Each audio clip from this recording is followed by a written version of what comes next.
Hello friends, Assalamu alaikum. How are you all? Hope that you will be in the best of your health. This is Dr. Manzoor Ahmad Sheikh. Welcome back to Learn and Grow. आज हम एक interesting topic करने वाले हैं जिस topic का नाम है सोशो कल्चरल पर्सपेक्टिव। तो चलिए देखते हैं कि आज के टॉपिक में कौन से कंसेप्ट्स हम कवर करने वाले हैं। तो आज का जो टॉपिक है वो है सोशो कल्चरल पर्सपेक्टिव। इसमें जो की कंसेप्ट्स हैं वो है number 1 social interaction, number 2 cultural norms and values, number 3 socialization, number 4 internalization, number 5 scaffolding, number 6 zone of actual development, number 7 zone of proximal development, number 8 out of reach zone. ठीक है ना? तो I hope that if you will stick to the video till the end, you will be in a position to understand these concepts in a crystal clear fashion. तो चलिए आज का topic शुरू करते हैं। जैसे कि मैंने बताया, आज का टॉपिक है socio cultural perspective. Vygotsky is one of the key founders of socio cultural perspective. यानी सोशो कल्चरल पर्सपेक्टिव जो है इसके one of the key founders जो हैं वो वीगोस्की है। He was a Soviet psychologist and A philosopher. ठीक है ना? तो यानी वीगोस्की जो है वो एक सोवियत साइकोलॉजिस्ट थे। साइकोलॉजिस्ट के साथ साथ वो एक फिलोसोफर भी थे और ही लिव्ड फ्रॉम 1896 to 1934. यानी life span of Vygotsky ranges from 1896 to 1934. According to Vygotsky, human beings are seen as product of society and culture. यानी according to Vygotsky human beings जो हैं वो सोसाइटी और कल्चर के प्रोडक्ट्स होते हैं। यानी according to Vygotsky society and culture influence the personality of a person to a very large extent. Society और कल्चर उसके परसेप्शन को इन्फ्लुएंस करता है, उसके एटीट्यूड्स को इन्फ्लुएंस करता है, उसके बिहेवियर्स को इन्फ्लुएंस करता है, उसके कॉग्निटिव डेवलपमेंट जो है उसको इन्फ्लुएंस करता है।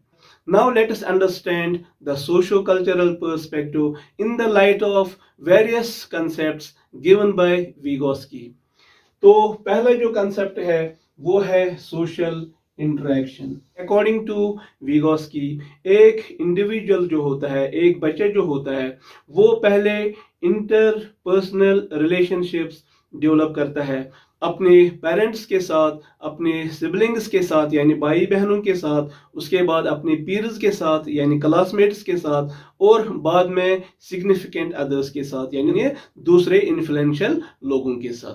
तो according to Vygotsky social interaction के दौरान एक इंडिविजुअल जो है वो बहुत सारी चीज़ें सीख लेता है, जैसे कि उसमें लैंग्वेज डेवलप होती है, लैंग्वेज को वो अच्छे से अंडरस्टैंड कर पाता है।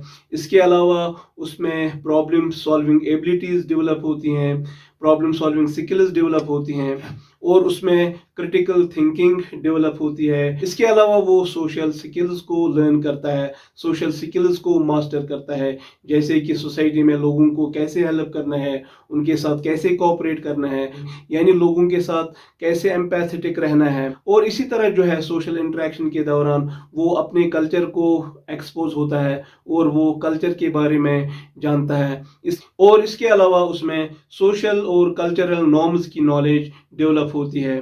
तो इसके अलावा वो बहुत सारी नॉलेज गेन करता है, नई नई स्किल्स सीख लेता है, नई नई इंफॉर्मेशन को एब्जॉर्ब करता है। ठीक है ना? तो इस तरह जो है सोशल इंटरेक्शन एक इंडिविजुअल की कॉग्निटिव डेवलपमेंट में अहम रोल अदा करता है। Now let us switch to the second concept, वो है कल्चरल नॉर्म्स एंड वैल्यूज। यानी जैसे कि मैंने बिगनिंग में बताया, विगोस्की ने कहा कि man is the product of his society and culture. यानी कल्चर जो है वो भी एक इंडिविजुअल की लाइफ को इन्फ्लुएंस करता है, वो उसके परसेप्शन को शेप करता है, वो उसके बिहेवियर्स को शेप करता है, वो उसके एटीट्यूड्स को शेप करता है। तो यहाँ पे एक क्वेश्चन अराइज हो सकता है कि कल्चर में कौन कौन सी चीजें आती हैं। तो कल्चर में बहुत सारी चीजें आती हैं, जैसे कि शेयर्ड बिलीफ्स, शेयर्ड वैल्यूज, इसी तरह shared customs, shared traditions, religion, art, language, और इसी तरह जो है for example dress code etcetera. तो जब एक इंडिविजुअल कल्चर को एक्सपोज होता है, वो धीरे धीरे कल्चर को समझता है और फिर अपने कल्चर को वो अपने अंदर इनकलकेट करता है और इस तरफ जो है वो उसको अपने लाइफ का हिस्सा बनाता है। तो ये है कल्चर का रोल। तो इसके बाद जो थर्ड कंसेप्ट है वो है सोशलाइजेशन। तो सोशलाइजेशन जो है ये एक लाइफ लॉन्ग प्रोसेस है। वो एक इंडिविजुअल में सोशलाइजेशन जो है it takes place through his parents, his peers, his teachers and other influential figures. Socialization के दौरान एक इंडिविजुअल जो है वो नॉलेज एक्वायर करता है, वो नए नए स्किल्स एक्वायर करता है, वो नए बिहेवियर सीख लेता है, इसी तरह वो नए नए एटीट्यूड्स जो है उनको सीख लेता है। तो इसके अलावा सोशलाइजेशन के दौरान एक इंडिविजुअल को सोशल रूल्स के बारे में पता चलता है। तो सोशलाइजेशन के दौरान एक इंडिविजुअल को ये पता चलता है कि what are the various social roles that I am supposed to play in my society, in my community. इसी तरह उसको जेंडर एक्सपेक्टेशंस के बारे में पता चलता है कि what are the various expectations that I am supposed to fulfil as a male और female member of the society. तो ये था सोशलाइजेशन का कंसेप्ट। तो चलिए अब हम फोर्थ कंसेप्ट को डिस्कस करते हैं। Internalisation is basically a process by which an individual absorbs the information that he receives from his society or culture। यानी एक इंडिविजुअल को जो इंफॉर्मेशन सोसाइटी से मिलती है और जो उसको इंफॉर्मेशन कल्चर से मिलती है, वो उस इंफॉर्मेशन को एब्जॉर्ब करता है, वो उस इंफॉर्मेशन को एब्जॉर्ब करता है और इसी प्रोसेस को इंटरनलाइजेशन कहते हैं। तो ये था इंटरनलाइजेशन का कंसेप्ट। इसके बाद है स्कैफोल्डिंग। तो स्कैफोल्डिंग में क्या होता है? A child is provided with a temporary help, temporary guidance, temporary assistance, so as to master a new skill, so as to master a new task। ठीक है ना? यानी जो इस बच्चे को टेम्पररी असिस्टेंस प्रोवाइड करता है या टेम्पररी हेल्प प्रोवाइड करता है या टेम्पररी गाइडेंस प्रोवाइड करता है, वो एक नॉलेजेबल पर्सन होता है, या हम कह सकते हैं वो एक मोर नॉलेजेबल पर्सन होता है। वो इस बच्चे का टीचर भी हो सकता है, इसका पेरेंट भी हो सकता है, या कोई पीर भी हो सकता है। फॉर एग्जाम्पल एक टीचर जो है वो एक स्टूडेंट को मैथमेटिक्स की एक प्रॉब्लम स्टेप बाय स्टेप सिखाता है। तो जो ही स्टूडेंट उस प्रॉब्लम को मास्टर करता है, उसके बाद टीचर जो है वो असिस्टेंस को, हेल्प को, गाइडेंस को, सपोर्ट को विड्रॉ करता है। ठीक है ना? तो ये था स्कैफोल्डिंग का concept. Now let us discuss the sixth concept of socio cultural perspective, और वो कंसेप्ट है zone of actual development, ZAD।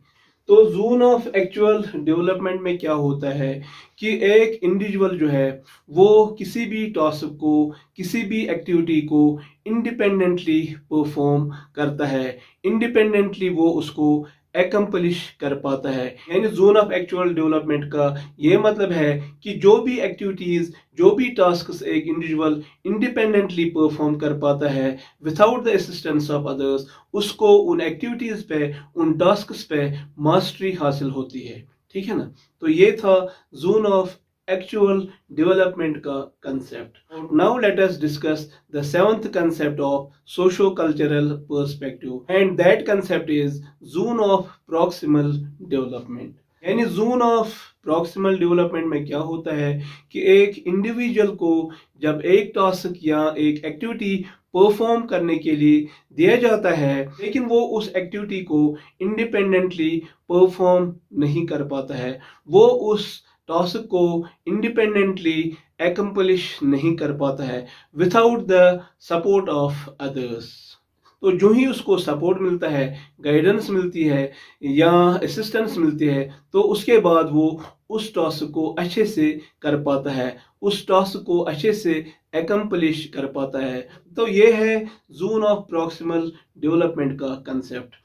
तो चलिए अब हम जोन ऑफ प्रॉक्सिमल डेवलपमेंट को एक एग्जाम्पल से समझने की कोशिश करते हैं। फॉर एग्जाम्पल एक इंडिविजुअल है, वो गाड़ी चलाना सीखना चाहता है, तो वो खुद से गाड़ी नहीं सीख सकता है, तो इसलिए उसको आउटसाइड असिस्टेंस की ज़रूरत है, आउटसाइड हेल्प की ज़रूरत है।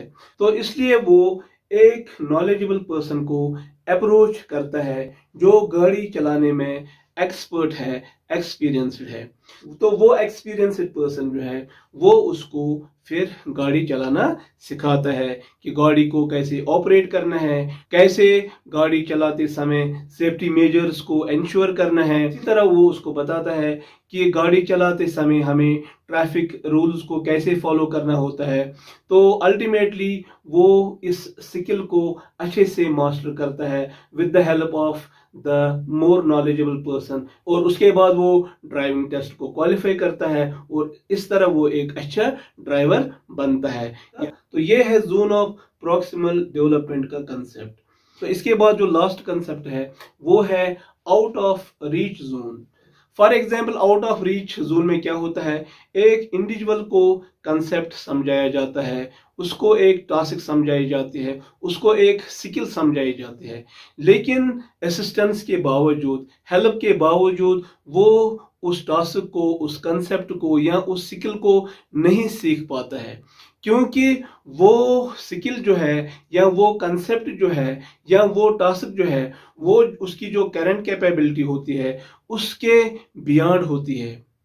फॉर एग्जाम्पल 4th स्टैंडर्ड का एक बच्चा है और वो मैथ्स में अच्छा भी है, लेकिन अगर अब हम इसी बच्चे को 10th स्टैंडर्ड का मैथ्स जो है सिखाने बैठेंगे तो वो उस मैथ्स को ग्रैस्प नहीं कर पाएगा, सिखाने के बावजूद वो उसको नहीं सीख पाएगा, उसको नहीं समझ पाएगा, क्योंकि 10th स्टैंडर्ड का जो मैथ है वो उसके करंट कैपेबिलिटी के बियॉन्ड है।